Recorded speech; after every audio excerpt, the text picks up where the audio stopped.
Wow. Not in the Santa Ana River or High Meadow Springs or any of the other meadows of Big Bear, not over towards there. Only in Big Bear Valley proper. And it's a very unique species. In that you see these deeply palmately divided leaves, right? Palmate like that lupin, where the leaflets radiate out from a center point like your fingers from your palm. Hence the name birdfoot, because it looks kind of like a bird chicken foot sticking out. Deeply divided leaves. These little flowers, 5-petaled, separate petals, the stamens come out and they're united in a little tube around the female part, the pistil. And they notice how these stamens come out and then they do a little poof at the tip. They're all united in a tube at the base and then they come out like that, like a little, I always thought of it like a little nuclear explosion, A-bomb kind of thing. A little explosion of anthers. Notice this one has these little beetle pollinators on it. Almost always you'll find these beetles in close association with this one. I think they actually pollinate them. They probably live on it and pollinate it. Who knows, that might be a unique species to science. I've never had anyone really look into that. But this is the bird-footed checkerbloom, Sidalcia pedata. Pedate means footed. And found only in Big Bear Valley. It occurs at North Baldwin Lake, that's its easternmost occurrence, and Bluff Lake is its westernmost occurrence.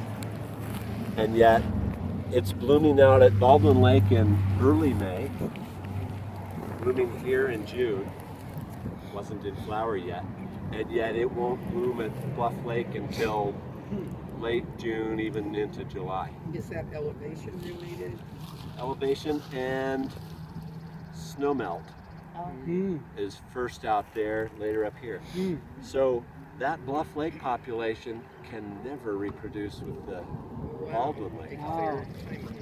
Their timing is way off, 2 months off from each other.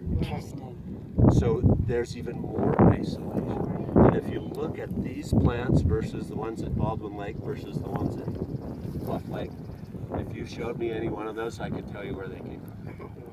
Because they're different. That's the stuff of new species. Isolated populations, separated by a sea of conifers in this case, from the other meadows that are elsewhere. So, I have the dubious distinction of listing the only 2 species under Secretary of Interior James Watt.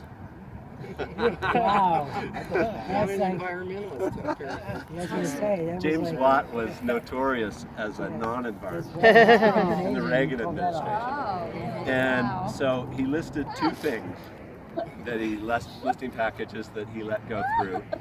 And it's because this one did not occur on federal property at the time. At the time. It was not known to occur on any federal property. And in fact, I'm not sure that it does.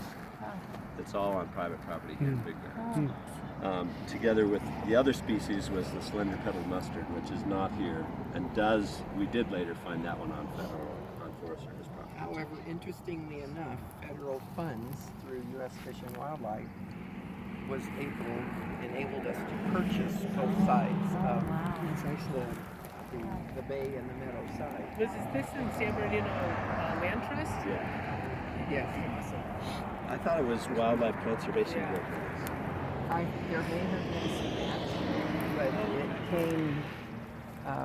it came through U.S.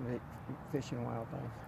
But yeah, we should mention that yes, the San Bernardino Mountains Land Trust, Peter Joris and gang, worked very diligently for several years to get the Wildlife Conservation Board to put up money to purchase this meadow, and we only just closed escrow on it last year. So after many years of struggling to do this, same relationship that bought the High Timber Ranch and the Pebble Plain Habitat up on Via Grove. When those of us that were on the walk through the private property, that was scheduled to be Many, many, many homes. Oh, So those were, that's Wildlife Conservation Board money in large part. Wildlife Conservation Board gets their money from green sticker monies for motorcycles and off-road vehicles, but also DMV fees and other things. Proposition money too, I understand. And some proposition money, right? They spend, there was a big open space parks bond that Right. the voters passed some years ago, and Wildlife Conservation Board is kind of a dispensation arm of the state that does that. So, from here over to the